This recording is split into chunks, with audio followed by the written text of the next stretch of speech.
Hello everyone! After breaking through the walls, we made it over here to the zombie fort, and we're gonna have to destroy it, using some of these cannons you see laying about. So unfortunately I ran into somewhat of an issue, not with the game, but with my computer, sadly enough. So I recorded an entire episode and the computer crashed, and it also crashed the recording, sadly. Luckily, the game allows you to load previous saves, so that is what I did, or at least the previous autosave. This one seems to be like the closest to where we were. I think I did one zombie attack, and that's about it maybe.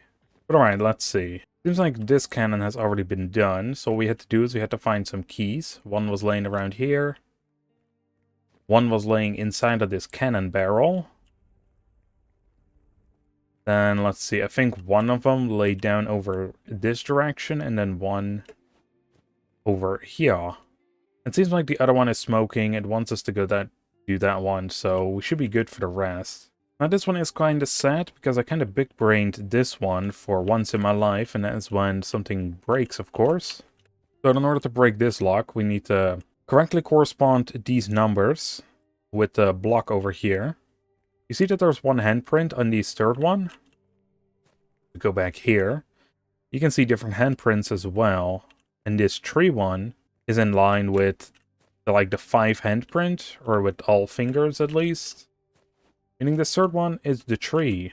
And if we go this way, on these rocks, one over there and then one down below here, which is going to be pretty difficult, I guess, to see during nighttime. But you can see a number. This one is 1, and it has that... I don't even know what that is, really, but Macho Lion Man is number 1. And then somewhere over here, there was another one. I think it was this rock. Or was that rock over there? Number 2 is a Pegasus. So with that info in hand, let's see, Macho and Pegasus. And then we just flip this one around until it works, which is only once.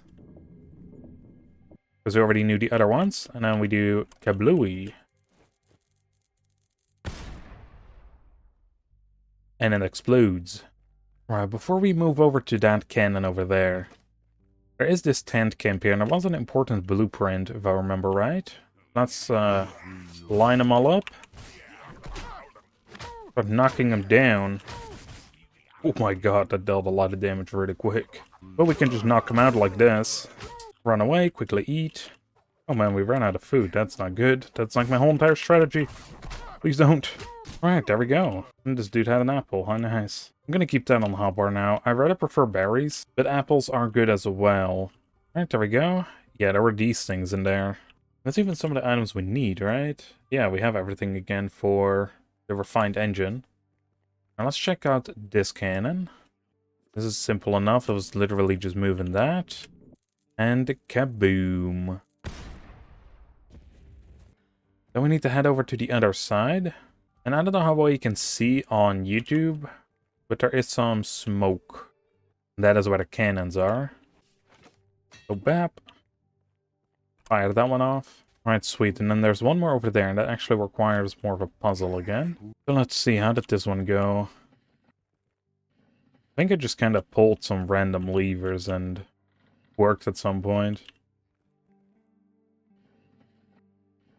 Yeah, especially because this last one is pretty powerful, because it does the corner alone and nothing else. Alright, let's fire at the zombie fort. Hell yeah. Right now, what we have to do is defeat all the zombies around here. The simplest way of doing that is just to line them up. Do the similar strat to that what we did at the tent camp. Knock them down. There's only one dude left now. I know, Pavel, and you have no idea how crazy that attack's gonna be, man. Alright, sweet. Why did we not destroy all the zombies? Is it because of that one loner dude? Thought he was just a random zombie. I guess not. With that, I think that's the final obstacle as well. After this, it's gonna repeat some of the older ones we found. Like, the bridge is right over there. But then we can also get the refined engine. Now that we've got metal, we can finally start developing our engine. It's the heart of the machine.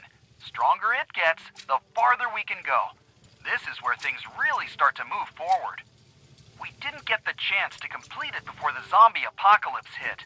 Now we'll have to hunt down the blueprints, scavenge the resources, and build those upgrades ourselves. Yep, you heard that right. That's gonna be the main point right now. It's just to upgrade the machine, get these upgrades. So we need to find another machine upgrade out in the world. Right over here, not that far. Let's see, so we need to go to the treehouse town, or tree town, or whatever it was called. That is somewhat of a parkour location. So let's get going. Climb up here. Jump over to this side. Get these two in the right orientation. That one up, I guess. Then you see an elevator right here. Right this one back up. I'm actually gonna send it down, just in case we fall. Never mind, I guess. It goes down by itself. That is pretty neat, though. There are some checkpoints like this. There's a wood beam. Surprised we actually do it that quick. Here's another checkpoint, which is very generous that they give you this many checkpoints. Right here is the chest. There we go. We got pistons. And do we actually have enough stuff for all the pistons? And I forgot what they did. I think it made it so the core components used up less fuel when it's driving. Alright, let's head back and make those pistons. I'm actually gonna walk back, because there's a bunch of berries. Alright, let's get the piston upgrade. Yeah, it makes it so it consumes less fuel. We've got to prepare the machine for the next zombie attack at night. How about we build a few traps? Oh yeah, Pavel, that's exactly what we're gonna be doing, man. So I already placed fire traps down on these sides to kind of stop the zombies. Then I encased the core components with some generators. Now he wants us to put down more traps, specifically spike traps. You can carry more resources now. That's going to be a huge help as we work on upgrading the machine. The more you bring back, the faster we can build, repair, and push forward.